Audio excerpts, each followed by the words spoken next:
You post a photo of your coffee, add a song you know one person might recognize, and tap share. Before the screen goes dark, you open the viewer list.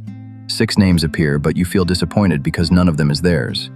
You put your phone down and tell yourself it was just a casual story. A few minutes later, you check again.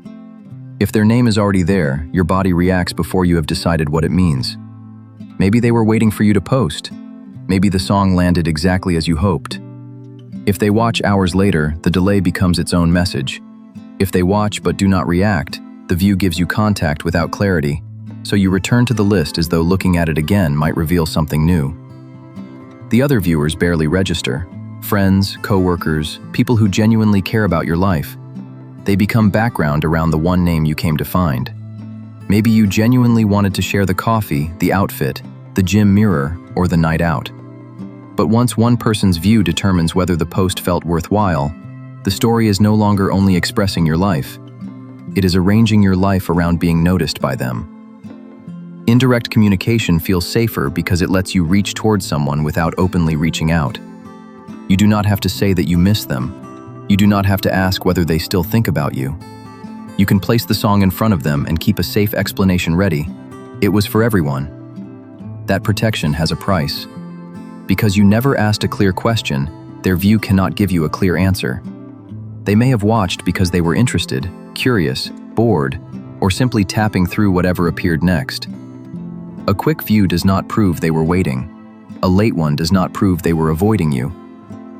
The list can show that the story reached their screen. It cannot show you what happened inside them. So you begin using tiny pieces of behavior as evidence. How soon they watched. Whether they liked the next post but ignored this one. Whether they watched every story except the one you most wanted them to notice. Each clue feels close enough to an answer to keep you searching, but ambiguous enough to make another check seem necessary.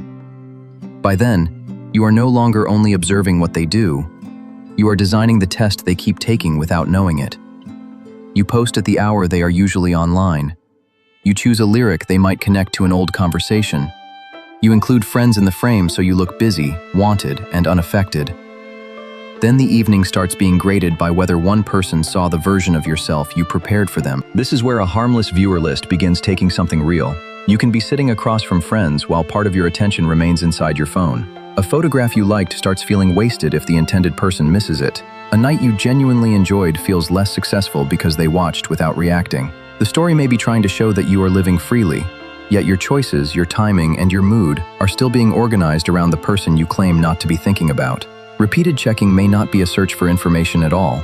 You may be asking that person to reassure you without ever telling them what reassurance you need. You want them to prove that you still matter while protecting yourself from the possibility of hearing that they cannot give you what you want. That does not make the longing fake. It means the method cannot resolve it. A viewer list can confirm that your story reached their screen. It cannot tell you what they felt, what they want from you, or whether the connection exists in the way you hope it does. And the longer you depend on indirect signals, the easier it becomes to avoid the question underneath all of them. Do you want contact with this person?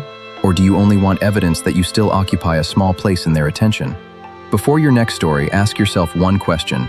Would you still post this if you knew that person could never see it? If the answer is yes, post it and let it belong to your life. If the answer is no, admit what the story is trying to do.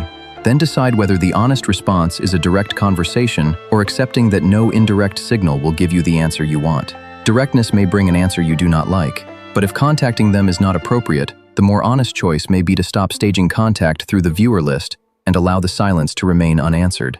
You may still want to check. Choosing not to organize your evening around that urge will not instantly remove the hope, embarrassment, or ache beneath it. It only stops asking an ambiguous number on a screen to settle a question it was never capable of answering. So be honest. What was the last story you posted for one person, and would you still have posted it if they could not see it?